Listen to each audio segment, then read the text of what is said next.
আল্লাহ আমার সৃষ্টিকর্তা, আল্লাহ আমার সবার কাছে প্রিয় যিনি তিনি আমার রব।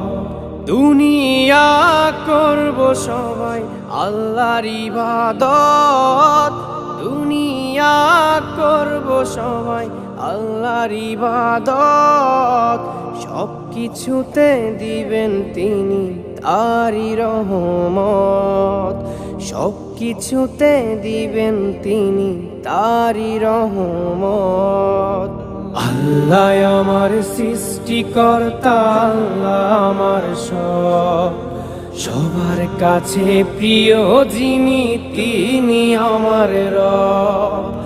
আল্লাহ আমার সৃষ্টিকর্তা, আল্লাহ আমার সবার কাছে প্রিয় যিনি